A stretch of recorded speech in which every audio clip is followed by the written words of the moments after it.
Ada kabar gembira, akhirnya rekrutmen eksternal KAI telah dibuka untuk lulusan SMA, D3, D4, atau S1. Rekrutmen eksternal ini dibuka pada tanggal 27 Agustus sampai dengan 1 September, teman-teman. Dan untuk mulai tanggal apply-nya adalah pada tanggal 30 Agustus. Untuk rekrutmen eksternal pada kali ini dibuka untuk formasi masinis, konektur, polsuska, asisten PPKA, pemeliharaan sarana dan pemeliharaan prasarana.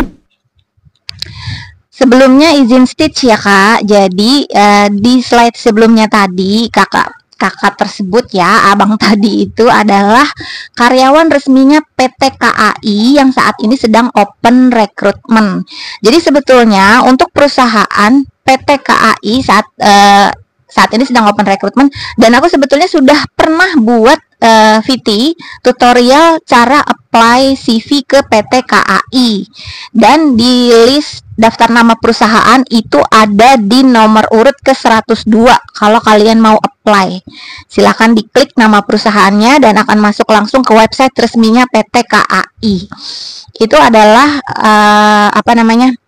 informasi yang diberikan oleh karyawan resmi dari PT KAI sendiri. Dan abang tadi kalau aku nggak salah ya, sepertinya beliau adalah masinis di PT KAI. Jadi sudah sangat pasti bisa dipercaya ya. Jangan ada lagi yang tanya ini beneran atau enggak, scam atau hoax, karena karyawannya sendiri yang bilang. Tapi sepanjang aku baca komen-komennya netizen ya, banyak yang komen di akunnya abang tersebut gitu ya.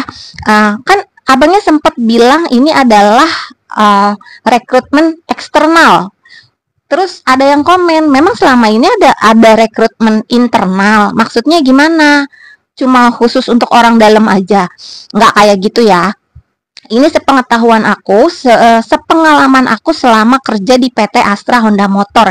Yang namanya perusahaan itu memang punya dua jenis rekrutmen, internal dan eksternal. Yang dimaksud dengan rekrutmen internal adalah ketika satu bagian, gimana ya ngejelasinnya. Jadi aku kasih contoh aja ya supaya lebih gampang dicerna gitu. Misalnya di bagian finance itu lagi kekurangan tenaga, dan mereka open recruitment tapi internal. Internal di sini dalam artian apa? Mereka mencari karyawan di luar bagian finance. Misalnya bagian HR atau bagian GA atau bagian personalia atau bagian yang lainnya yang dirasa karyawannya itu mungkin punya berlebihan gitu, maksudnya berlebihan karyawan. Seumpamanya finance butuh 1 orang, dan di HR kelebihan 1 orang atau bahkan 2 orang, dan di bagian lain juga ada. Nah, ini dilakukanlah rekrutmen internal. Itu kalau di perusahaanku yang dulu, setahu aku kayak gitu ya. Dan orang-orang dari bagian lain ini tetap dites apakah cocok ditaruh di bagian finance. Kalau ada salah satu yang cocok, ya dia yang ditaruh gitu loh. Dia yang lulus untuk masuk ke bagian finance yang sedang dibutuhkan ini gitu. Kadang-kadang ya kayak aku dulu pernah ngelamar di bagian general affair di GA, sedangkan aku waktu itu ada di bagian staf administrasi departemen lain. Nah, itu kan namanya rekrutmen internal.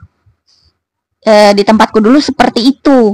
Sedangkan untuk rekrutmen eksternal yaitu rekrutmen terbuka yang siapa saja selama mereka adalah warga negara Indonesia yang sesuai dengan kualifikasi yang dibutuhkan itu bisa apply CV kalian. Itu eksternal gitu. Jadi dua perbedaannya seperti itu ya. Bukan berarti internal itu cuma orang dalam yang bisa bawa calon karyawan gitu. Bukan seperti itu artinya ya. Mudah-mudahan nangkep ya poinnya, karena aku takutnya penjelasanku ini agak kurang masuk gitu, agak kurang dimengerti karena public speakingku juga belum bagus.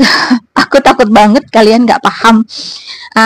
Pada intinya abang tersebut bilang ini adalah rekrutmen eksternal yang artinya kalian bisa apply CV siapapun kalian ya, dan apapun pendidikan kalian, jurusannya, silahkan kalian apply CV kalian Seperti itu ya guys ya. Kalau rekrutmen internal biasanya nggak akan diinformasikan ke publik gitu. Ya udah, untuk cara apply CV-nya seperti apa, aku spill aja ya. Walaupun sebenarnya di video sebelumnya aku udah pernah ada, tapi daripada kalian nanti repot ya nyari video aku di sebelumnya, jadi di sini langsung aku kasih tahu aja gimana cara apply CV-nya. Ikutin. Pertama, kalian klik link yang ada di caption atau di deskripsi video. Kalau linknya nggak bisa diklik, kalian masuk ke halaman profilku dan klik link yang ada di profil. Nantinya akan menuju ke halaman berikutnya. Di halaman ini kalian pilih kotak tulisan daftar perusahaan. Nantinya akan muncul list nama-nama daftar perusahaan, yang mana ini ada banyak sekali yang bisa menjadi pilihan kalian untuk kalian apply CV. Kalau kalian mau apply ke semua perusahaan yang ada di list, silahkan aja. Dan untuk video kali ini kalian pilih PT KAI. Setelah itu nama perusahaannya kalian klik, maka akan masuk ke halaman resminya, website resminya PT KAI. Ini dia website resminya PT KAI, dimana di sini ada menu di sebelah kanan atas ya, lihat tanda panah yang bisa kalian klik dan akan muncul menu-menu di sebelah kiri. Di sini kalian pilih registrasi untuk bisa apply CV kalian. Maka setelah diklik registrasi akan muncul kolom-kolom yang harus kalian isi. Itu kalian isi data diri kalian, kemudian klik tulisan daftar sekarang. Setelah itu kalian ikuti petunjuk selanjutnya untuk apply CV kalian.